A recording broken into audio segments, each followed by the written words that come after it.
Bismillahirrahmanirrahim. İsmim Mehmet Çalhan. Hüdapar Kayseri İl Başkanıyım.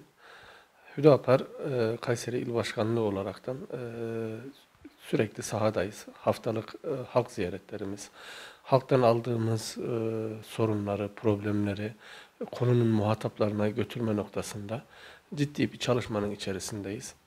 Bu son zamanlarda yaptığımız çalışmalardan bahsedecek olursak, yani Felahiye ilçemiz, Akkışla ilçemizdeki yaptığımız ziyaretlerde halkımızın özellikle eğitim alanındaki öğretmenlerin ilçede kalmaması veyahut da yeteri şekilde ilçeye öğretmen atanmaması dolayısıyla eğitimde yaşanan sıkıntılardan dolayı halkın çocuklarını okutabilmek için e, ile göç etmek zorunda kaldığı sorunlarını tespit ettik. Bununla ilgili de özellikle konunun muhatabı olaraktan birinci derecede yerelde Felahiye Kaymakamı'yla ve Felahiye İlçe Milli Eğitim Müdürü'yle bu konuyu ciddi şekilde kendisine ilettik ve halkın taleplerini kendisine ilettik.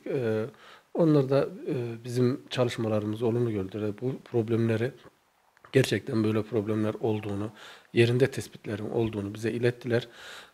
Biz hem kendilerine ilettik, oradan sonra yani Kaymakam Bey'i aşan problemleri de biz İl Milli Eğitim Müdürlüğü'ne ziyaret yaparaktan onlara da yereldeki sorunları hem de il bazındaki genel eğitimle ilgili sorunları kendisine ilettik.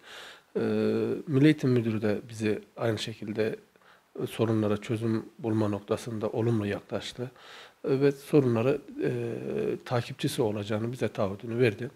Biz de Hüdapar olarak yani halkımızın sorunlarına çözüm bulma noktasında yani tribünlere oynayarak değil, gerçekten halkın sorunlarını tespit edip konunun muhataplarını sıkıştıraraktan yapıcı bir çözüm bulma noktasında çalışmamızı yapıyoruz.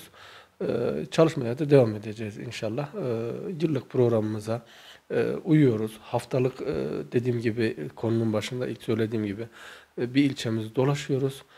İlçelerimizi dolaşmaya, sokaklarımızı, caddelerimizi dolaşmaya devam edeceğiz. Çünkü halkla irtibatını koparan bir siyasi yapının kesinlikle ayakta duramayacağını biz bunun fevkindeyiz. Bunun için de biz halkının kopmadan, halkından bütünleşerekten sağlam adımlarla çalışmalarımızı yürütüp ve bu şekilde büyümenin bir yolunu arıyoruz inşallah. Çok teşekkür ediyorum. Allah razı olsun.